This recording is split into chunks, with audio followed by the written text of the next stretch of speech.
Living in the Insane World, January 24th, 2024, Captain's Log. It's helpful to think about the entire system in which we reside as merely a transference of energy from this way and that. There is no economy. GDP is made up numbers. It's all energy. And some of us are more keen to the effects of running out of a certain type of energy than others, but soon it will become all too apparent. I had 2 encounters today which reminded me that even in the mainstream, people are becoming much more awake to the notion of degeneration and this such energy change. For sure, people still don't want to talk about overshoot and ecological collapse. Those concepts are too dire and heavy-hitting, but throwing out the words like dystopia and fearful for their children's future are surely words to consider for collapse. But life is still worth living. I know it's a difficult time of the year, and it feels like the whole world is teetering on chaos and confusion. But just think about it. Reflect on that. All the beings, both above ground and below the waters, just teeming with life, doing the transference of energy. No clear directive, no plan of action for the long term, just doing. But it's what keeps me going, is a connection to something bigger than myself, which is the entire earth, not some transcendental being. That's magical thinking and quite unnecessary. I think life is worth living. Sometimes it feels just barely tolerable.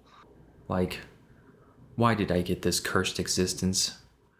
Why did these people bring me into this?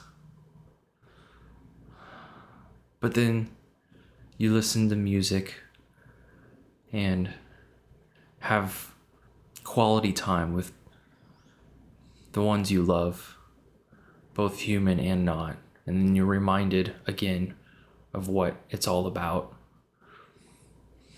I'm not new. None of this is novel. All of these are ideas being transferred through me. Energy processed in the neurons of my brain. Just chemical reactions. But it's all worth something. And in the end, we can say we did it. We were there and we witnessed that. I think intentional communities are the way to go. Because this isn't living. All you do is work and pay bills in the city. It feels very dystopian, and not to drop cinema reference here, but surely you've seen Blade Runner 2049, where the protagonist comes home and, everything's just gone to hell around him in his little box, talking to his AI. It feels, with sirens going off outside, that feels very reminiscent of now. That feels like where we're at now. But I digress. I'm making it. And I really admire, I want to say, the community that I'm heading to understands the idea of privacy and having separate space. They've done many experiments trying to put people together, living in a dome-like off-world environment for extended periods of time in close proximity. Much too difficult for the general population unless you had the same upbringing, the same cultural influences. And even then, can you imagine being around your siblings 24/7? or even your loved ones, how alienated some of us are from our own partners. All too often I see and experience the angst from people who had this idyllic marriage in their early life and it's just fizzled out later. And so they drink and smoke to fill the void. When your life has no meaning, you get intoxicated. But again, I'm going off on a tangent. It's important we have privacy and space, and that should be respected, and have a commitment towards a common goal of living to our fullest. That includes building and eating and taking care of the land together. The things that we were doing as peoples before we got lost in this technological empire of energy transference, of fake numbers made up by GDP and all kinds of other social constructs we made up for ourselves. Prisons. Yes, Ishmael. So, there's no absolute true escape unless you have enormous amounts of money. I realize I'm going to have a part-time job or work regularly where I'm moving, and I'm fine with that. But simply being in the company of other people who, at the very least, understand the concept of unity and commitment.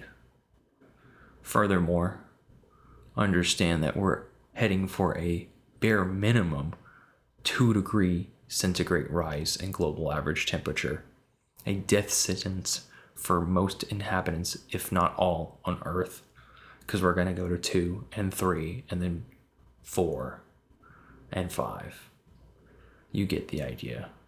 So long in my book as someone understands that, what that means, then I'm at peace.